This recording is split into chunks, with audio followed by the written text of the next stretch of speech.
107편 23절에서 32절까지. 시편 107편 23절에서 32절. 우리 다 함께 같이 읽겠습니다. 시작. 배들을 바다에 띄우며 흙물에서 일을 하는 자는 여호와께서 행하신 일들과 그의 기이한 일들을 깊은 바다에서 보나니, 여호와께서 명령하신즉 광풍이 일어나 바다 물결을 일으키는도다. 그들이 하늘로 솟구쳤다가 깊은 곳으로 내려가나니 그 위험 때문에 그들의 영혼이 녹는도다. 그들이 이리저리 구르며 취한 자 같이 비틀거리니 그들의 모든 지각이 혼돈에 빠지는도다. 이에 그들이 그들의 고통 때문에 여호와께 부르짖음에 그가 그들의 고통에서 그들을 인도하여 내시고 광풍을 고요하게 하사 물결도 잔잔하게 하시는도다. 그들이 평온함으로 말미암아 기뻐하는 중에 여호와께서 그들이 바라는 항구로 인도하시는도다. 여호와의 인자하심과 인생에게 행하신 기적으로 말미암아 그를 찬송할지로다. 백성의 모임에서 그를 높이며 장로들의 자리에서 그를 찬송할지로다. 아멘. 잠깐 기도하겠습니다. 거룩하신 하나님, 이 시간 저희들의 말씀을 듣겠습니다. 우리 어린 생명에서부터 장년에 이르기까지 이 말씀을 들을 수 있는 귀를 허락하여 주시고 깨달을 수 있는 총명한 지혜를 주시고 말씀이 그 영혼 안에 심겨져 우리의 신념과 생각과 느낌과 그리고 우리의 삶과 우리의 삶의 습관과 우리의 인생이 변화되는 놀라운 역사를 일으켜 주시옵소서. 설교자를 성령의 장종에 붙으시길 비오며 예수의 이름으로 기도하옵나이다. 아멘. 오늘 말씀의 제목은 인생의 혼동 속에 기적이 있는가라는 주제를 가지고 말씀을 전하겠습니다. 인생의 혼돈 속에 그 변화시키는 그 혼돈을 잠재우는 기적이 있는가? 지난주에 미국 그 하원 의원에서 청문회를 했죠. 어떤 청문회를 했냐면 UFO가 있느냐, 그리고 외계인이 있느냐, 외계 생명체가 있느냐를 청문했습니다. 그랬더니 거기에 나온 그 청문인에 나온 전직 군인들이 내가 그걸 봤다, 이렇게 얘기한 사람도 있었고, 또 그 자료들을 봤더니 실제로 유해가 남아있더라, 이런 얘기를 하게 됩니다. 그래서 우리는 생각하게 되죠. 그러면 외계 생명체가 있으면 우리가 믿는 하나님은 진짜 하나님인가? 이러한 생각을 우리가 가질 수도 있겠다라는 생각을 저도 해봤습니다. 그래서 제가 한번 자료들을 찾아봤어요. 그래서 과연 이 UFO에 대한 미확인 비행 물체에 대한 신학자들의 견해는 어떤가? 그래서 신학자들의 견해를 좀 찾아보니까 우리 감리교 신학대 한 교수님하고 총신대 교수님 한 분하고 이 문제를 가지고 토론한 내용들이 있어요. 그 토론한 내용들을 전체를 다 정리를 해보면 또 다른 창조물이 있을 수 있다. 이제 바로 있다 한다 할지라도 그것은 하나님의 창조의 풍성함을 보여주는 것이다. 그리고 그들 역시도 우리와 함께 하나님께 마땅히 영광을 돌려야 할 존재에 지나지 않는다. 그게 결론이에요. 그런데 이제 그 총신대의 한 교수님은 이제 이렇게 얘기를 합니다. 우리가 성경에서 말하고 있지 않는, 특히 외계 생명체는 성경에서 말하지 않고 있다. 성경에서 말하지 않고 있는, 성경에 나와 있지 않는 모든 영역들, 그리고 동시에 미래에 일어나는 모든 일들, 그 모든 것이 하나님의 창조물 안에 있다면 그 창조된 모든 피조물은 하나님의 말씀, 즉 하나님의 계시에 근거해서 생각을 해야 된다라는 것이죠. 이것을 어려운 말로 정통신학에서는 계시 의존 사색이다. 제가 여러분 그리바님과 우리 성경 공부 시간에 한번 말씀드린 적이 있습니다. 계시 의존 사색, 조금 어려운 말이긴 한데 하나님의 말씀을 바탕으로 해서 생각을 해라, 이런 거죠. 하나님 말씀을 바탕으로 해서 생각을 해봐라. 그래서 제가 그러면 이 외계 생명체에 대한 하나님 말씀의 근거 구절이 있는가? 한번 성경을 찾아보고 또 여러 루트를 한번 찾아봤어요. 근데 성경에 없어요. 없어요.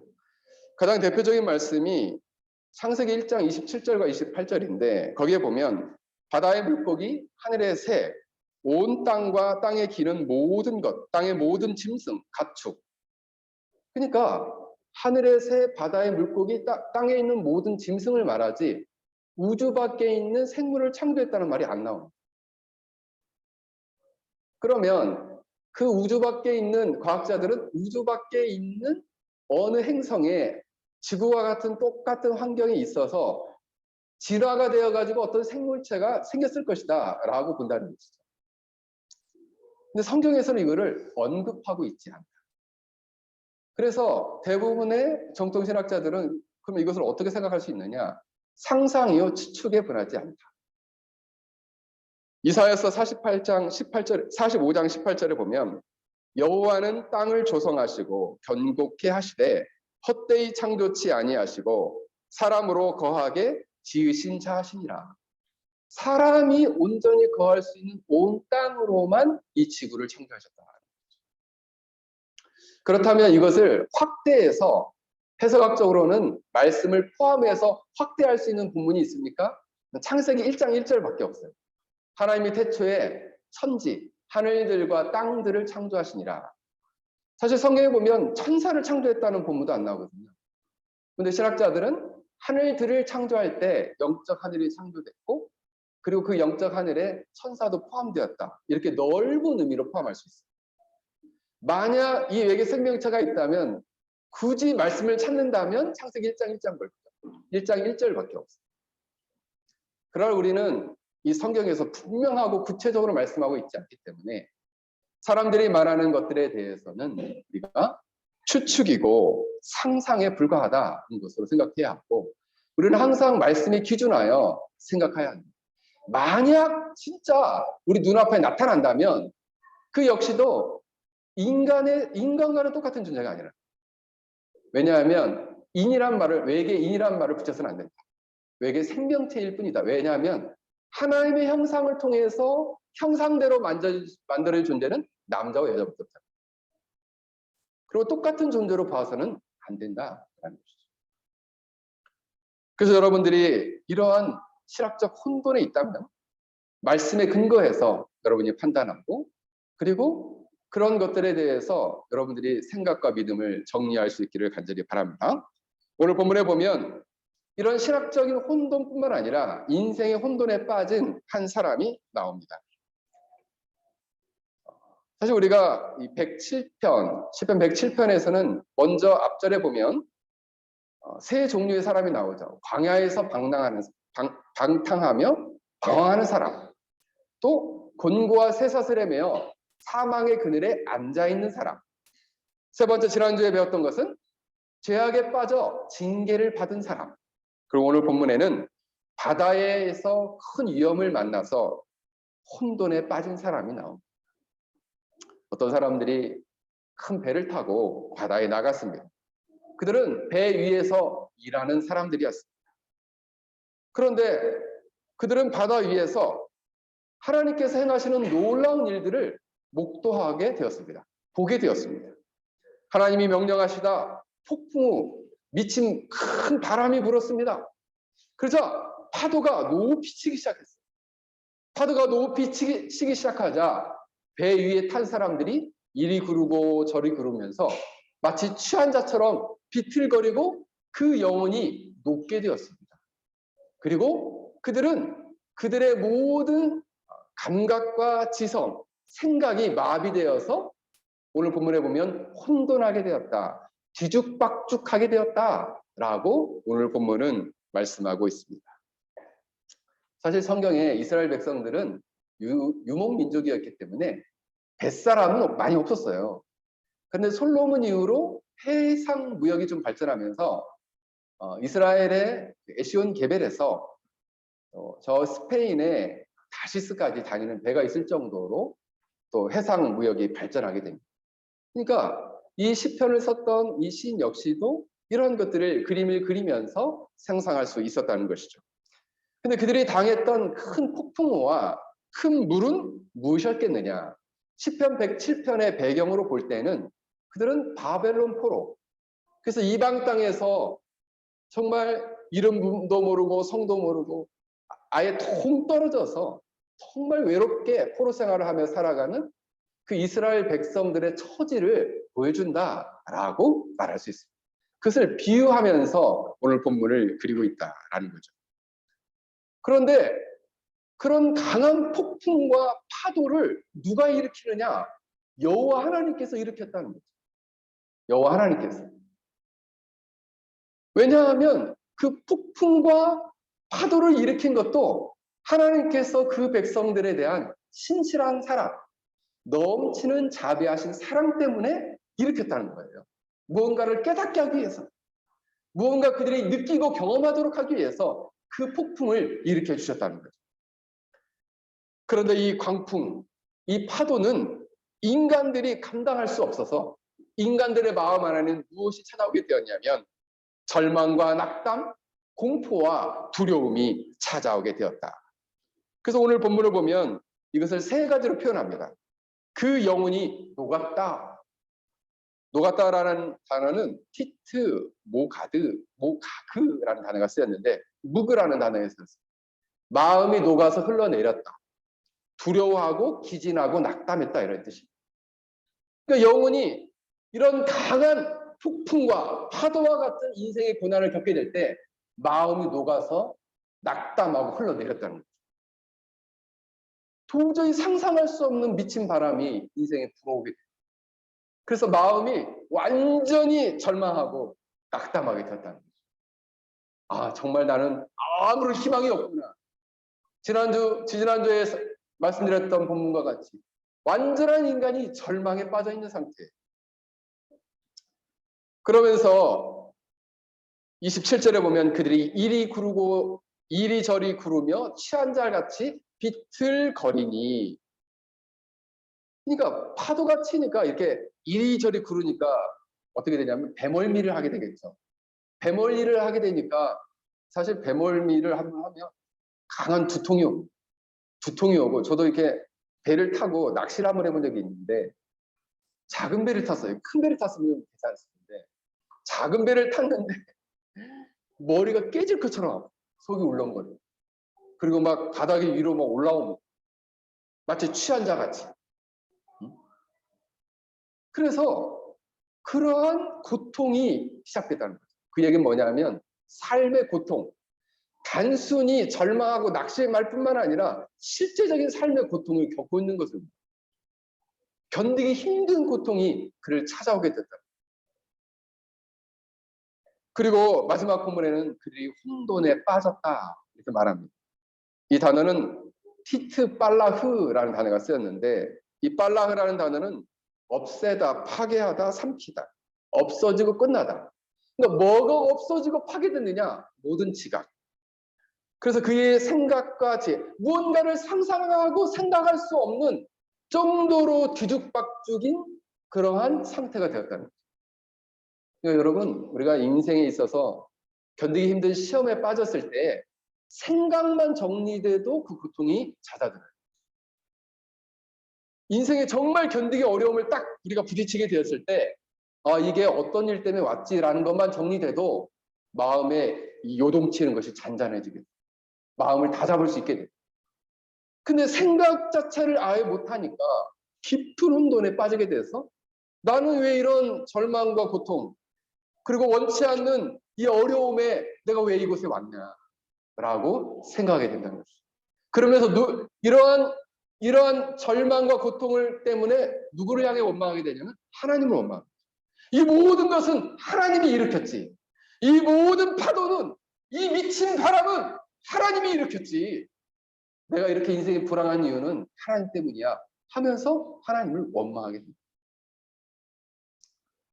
그렇게 되면은 이제 걷잡을 수 없는 영적 시험을 빠지게 되고 결국 하나님을 떠나게 돼요. 신앙을 떠나게 돼요.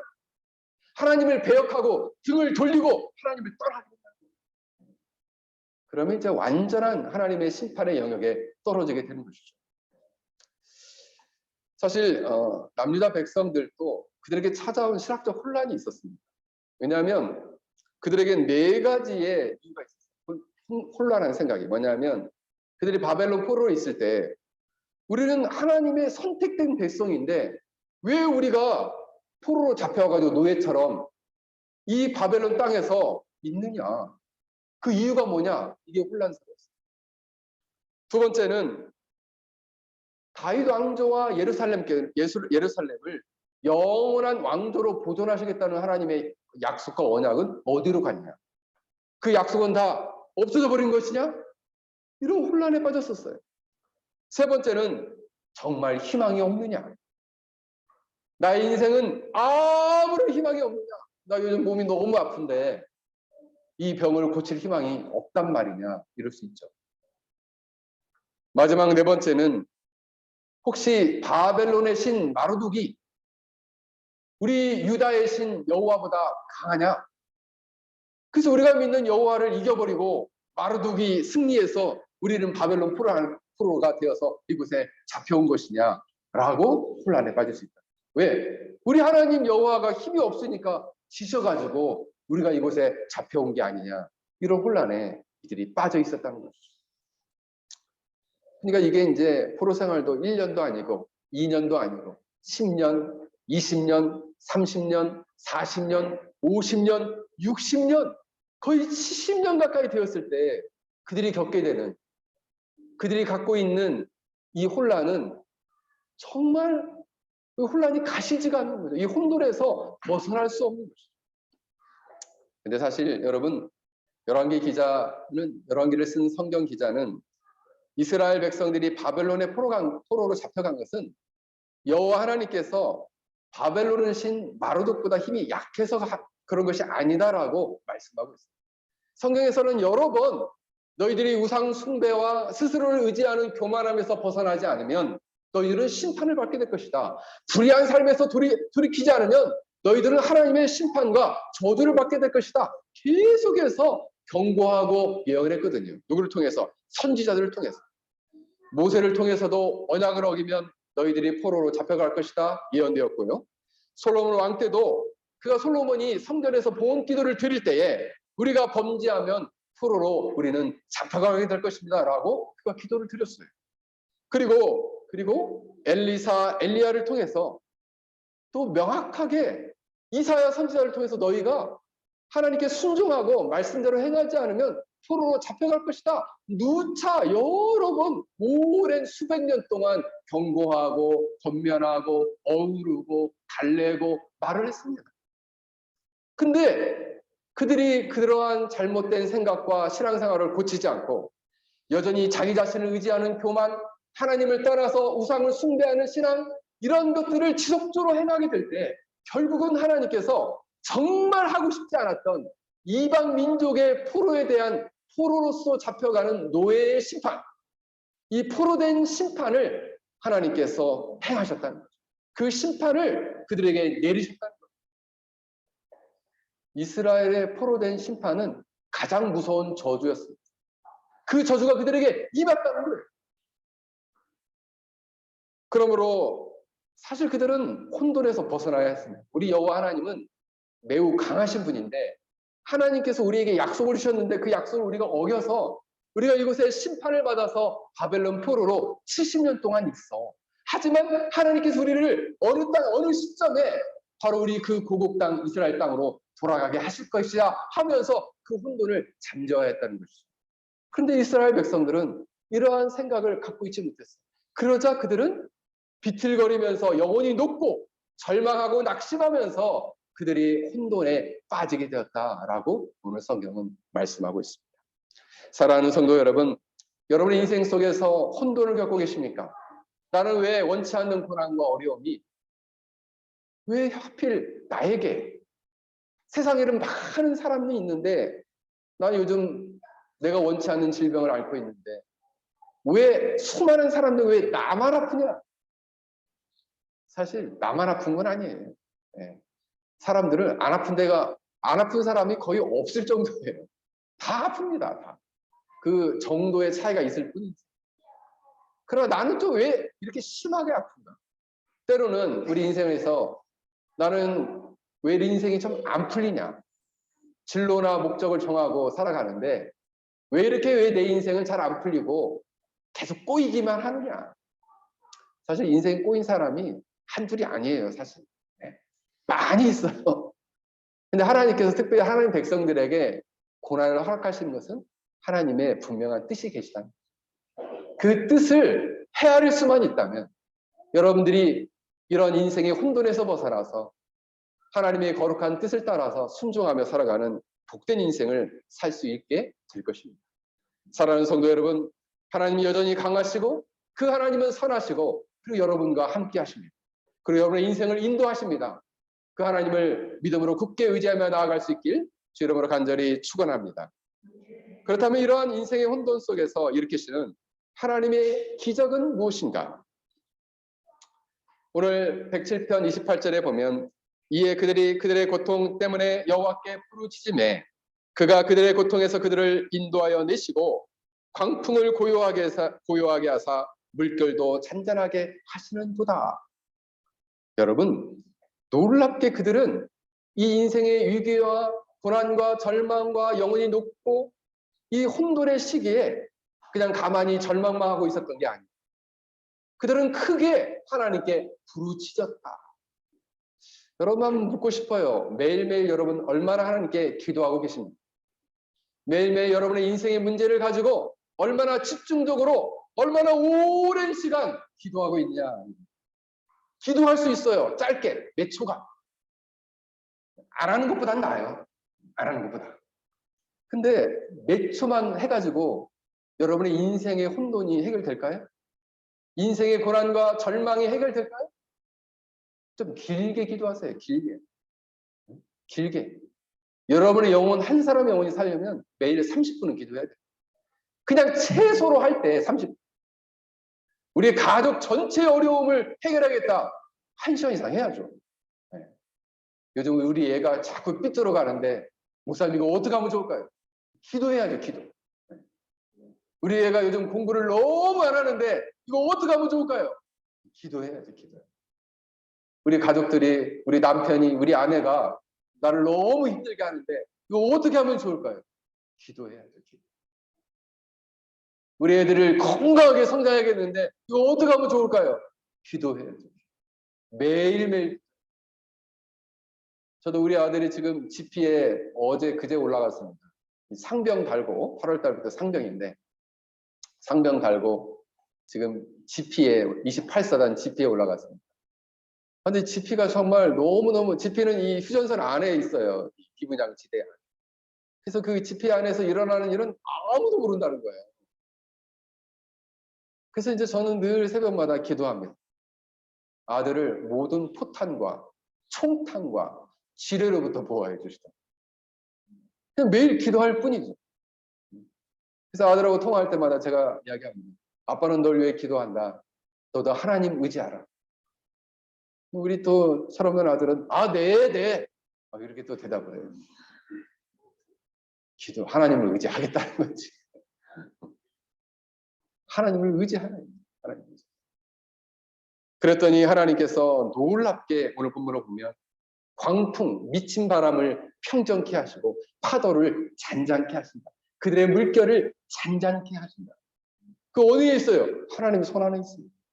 여러분의 인생이 어렵다 생각하는 문제에 하나님께 한번 붙잡고 한번 열심히 한번 눈물 흘리면서 한번 매달려 보세요. 그러면 그 광풍을 잔잔케 하시고 그 바람을 멎게 하시고 그 파도를 잔잔케 하시겠다잖아요. 누가? 하나님께서. 그런데 놀랍게 이 문제를 해결할 뿐만 아니라 오늘 본문에 보면 이렇게 말씀하고 있습니다. 그들을 평안함으로 말미암아 기뻐하는 중에 여호와께서 그들이 바라는 항구로 인도하시는도다. 그들이 바라는 항구, 이게 개역 한글에서는 뭐라고 나오냐면 소원의 항구. 소원의 항구로 인도하신다. 소원의 항구는 그들이 바라는 목적지, 그들이 바라는 목적, 그들이 바라는 소원입니다. 그 소원의 항구로 인도하신다는 거예요. 뭐하면? 부르짖으면 앞길에 미친 광풍 그리고 이 파도를 잔잔케 할 뿐만 아니라 그 소원의 항구로 가장 안전하고 평안한 항구로 기쁨 가운데 인도해 주겠다 말씀하고 있습니다. 참 너무나 기가 막힌 말씀이죠. 너무너무 위로가 되고 너무너무나 붙잡고 싶은 말씀입니다. 소원의 항구는 뭐냐? 원문에 보면은 이 그들이 바라는 이라는 단어는 해프참이라는 단어가 쓰였는데 소망의 대상, 바라던 목적지를 말해요. 그들이 태어났던 고향, 그들이 태어났던 고국의 땅, 그리고 선조들의 무덤이 있는 곳, 그곳이 바로 그들이 바랬던 소원의 항구였어요. 이스라엘 백성들이 바랬던 소원의 항구였다. 그렇다면 오늘날 우리가 바라는 소원의 항구는 무엇일까요? 사실 이스라엘 백성들에게 있어서의 혼돈의 해결은 소원의 항구는 신학적으로 보면 그들의 신학적 문제의 혼돈으로부터의 해결됨을 그들이 얻는 것이죠. 근데 사실 그들에게 예레미야 선지자를 통해서 새 언약을 주셨거든. 새로운 약속. 하나님과 하나님 백성들은 항상 약속을 하게 돼요. 그 약속의 내용은 예레미야서 31장 33절에 이렇게 나옵니다. 그러나 그날 후에 내가 이스라엘 집과 맺은 언약은 이러하니 곧 내가 나의 법을 그들의 속에 두며 그들의 마음에 기록하여 나는 그들의 하나님이 되고 그들은 나의 백성이 될 것입니다. 여호와의 말씀이니라.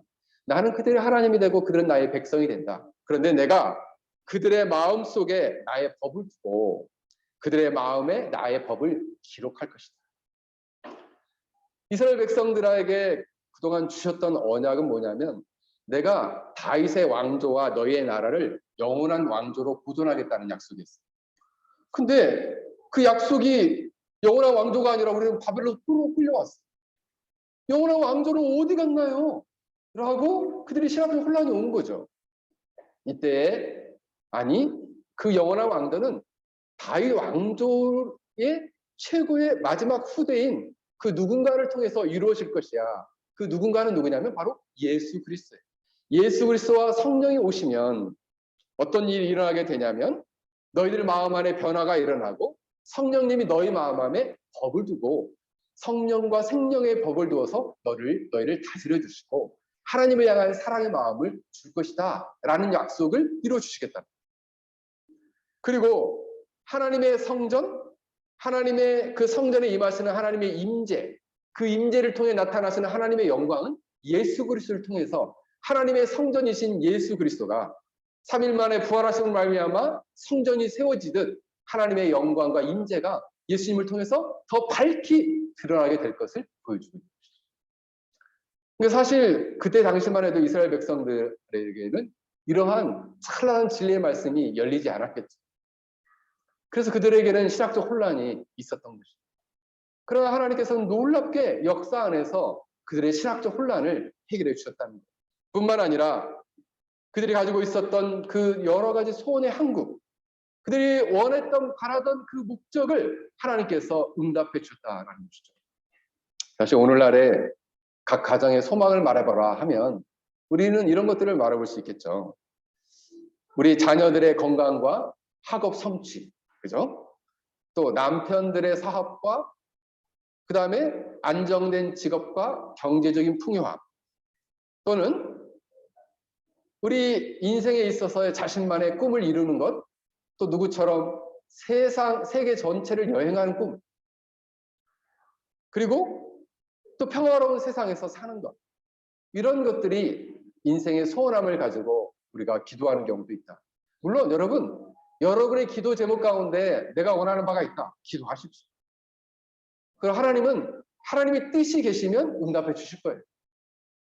근데 하나님 백성들은 그 기도에만 머무르면 안 돼요. 그 기도를 넘어서서 우리는 신자로서 갖게 되는 믿음의 소망과 소원이 있어야 한다라는 것이죠. 우리는 예수 그리스도로 말미암아 죄 용서함을 받고 용서함을 받은 죄인이요 하나님의 백성이 되었습니다. 하나님의 백성들에게는 하나님께서 일정한 분깃, 일정한 유산, 일정한 기업, 일정한 몫을 줬다는 거예요. 하나님 나라 백성으로서 살아가야 할 역할과 몫이 있다는 거죠. 그 몫이 여러분에게 주어졌다는 거예요.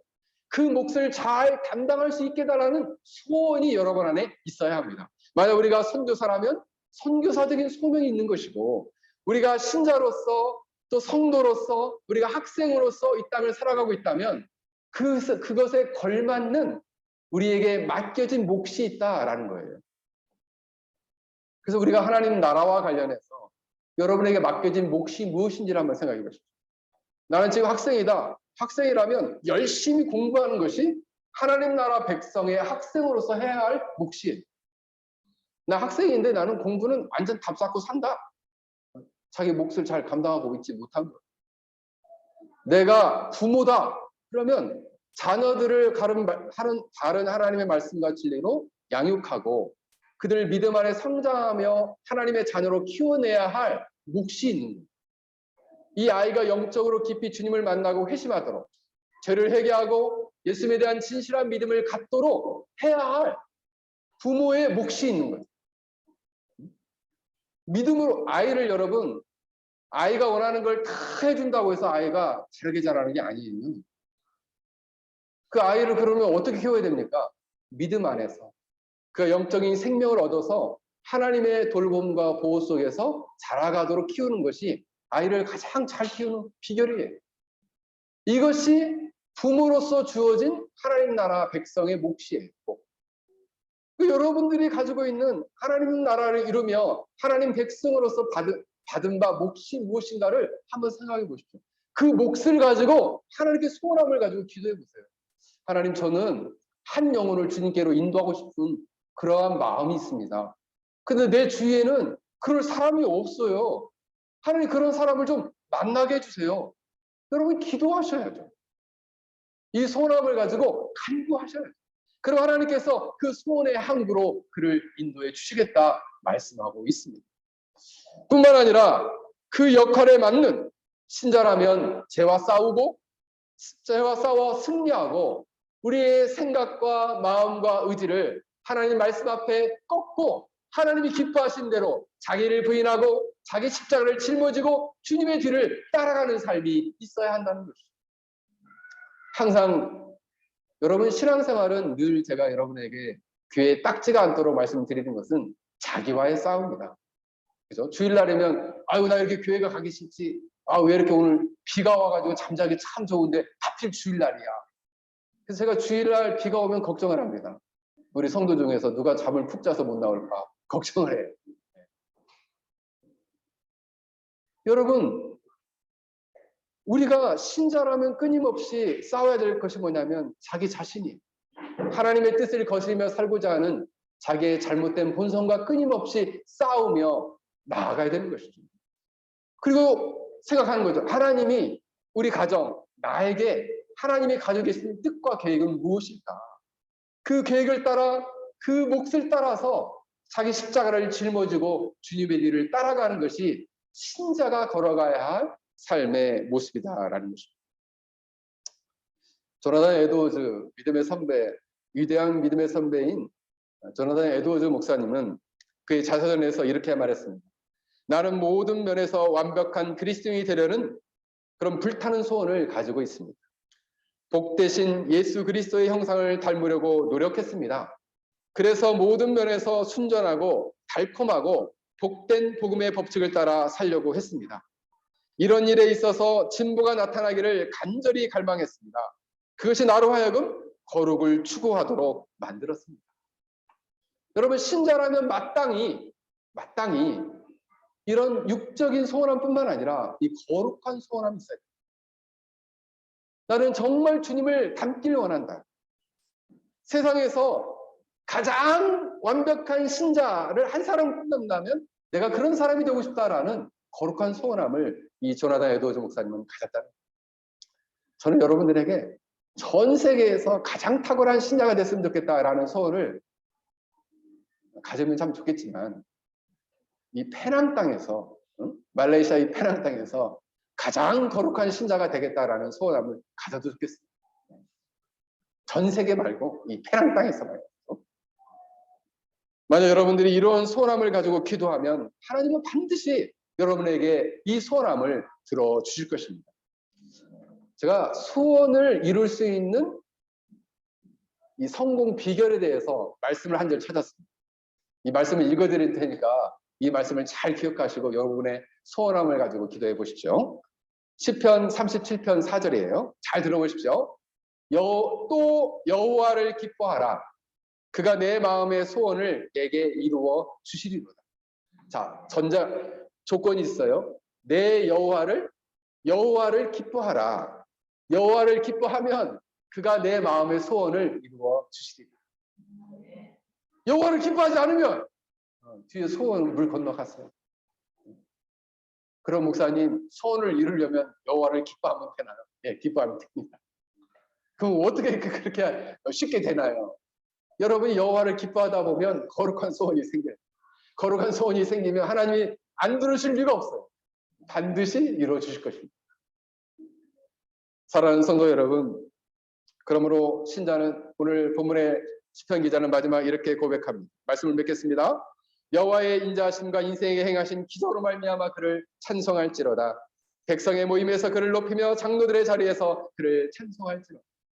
오늘 시인은 이 시편 107편 전체를 보면은 그동안은 자기만 찬양했다가 이제는 백성들의 모임뿐만 아니라 오늘 장로들, 백성을 대표하는 자리에 있는 사람까지도 모두 함께, 이 얘기는 뭐냐면 모든 공동체가 우리 인생에게 행하신 하나님의 놀라운 역사 그리고 인생의 기적을 함께 찬양합시다 라고 고백하면서 오늘 본문이 끝나고 있습니다. 사랑하는 성도 여러분, 여러분이 인생의 혼돈 속에 있습니까? 그 혼돈을 여호와 하나님께서 여러분이 부르짖기만 하면 해결해 주실 뿐만 아니라 혼돈뿐만 아니라 여러분이 간구하는 모든 소원을 이루어 주시겠다 말씀합니다. 여러분이 일생토록 여호와를 기뻐하며 살아가는 참된 신자의 삶이 되기를 주 이름으로 간절히 축원합니다. 우리 함께 같이 기도하겠습니다. 오늘 말씀을 생각하면서 우리 함께 같이 기도하겠습니다. 우리가 이처럼